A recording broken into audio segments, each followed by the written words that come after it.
पूरे उत्तर महाराष्ट्र में मशहूर धुले की होली बिना डोलची के अधूरी मानी जाती है, लेकिन इस बार महंगाई ने परंपरा पर संकट खड़ा कर दिया है। बढ़ती लागत के कारण डोलची बनाने वाले कारीगर परेशान हैं, तो क्या इस बार होली का रंग फीका पड़ेगा? आइए जानते हैं एक खास रिपोर्ट। जहाँ बाकी जगहों पर रंग और पिचकारी का चलन है, वहीं धुले में डोलची का खास क्रेज है। यह डोलची लोहे की चादर से बनाई जाती है, जिसे होली खेलने वाले पानी के फव्वारे छोड़ते हैं। हर साल होली से पहले यहाँ बड़ी संख्या में डोलचियाँ बनाई जाती हैं और आसपास के जिलों से भी इसकी भारी मांग होती है, लेकिन इस बार बढ़ती महंगाई ने इस परंपरा पर असर डाला है। कारीगरों के मुताबिक लोहे की कीमतों में बढ़ोतरी के कारण डोलची बनाना महंगा हो गया है। ऐसे में क्या धुले की होली में इस बार डोलची का जोश कम होगा, ये देखना दिलचस्प होगा। माझं नाव निशांत सुरेश नगरे।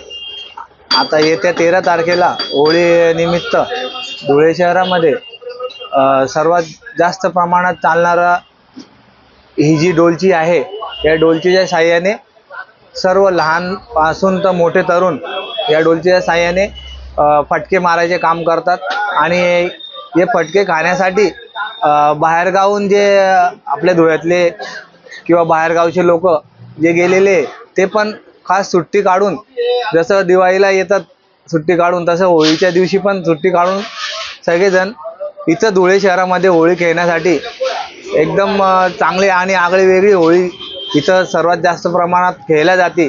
म्हणून या डोलचीचा सर्वात जास्त यूज या धुळे शहरात खानदेशात होतो।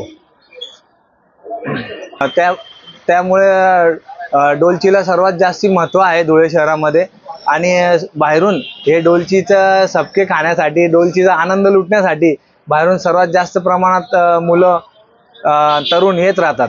आता पत्र्यांचे भाव वाढले आहे, काय मागणी आहे आणि किती भाव वाढले आहे? आता पत्र्याचे भाव वाढल्यामुळे आम्ही फक्त 10 ते 15 रुपये जास्ती घेतो आहे आणि आता डोलची 80 रुपयापासून तर 250 रुपयापर्यंत सर्वात मोठी डोलची आहे।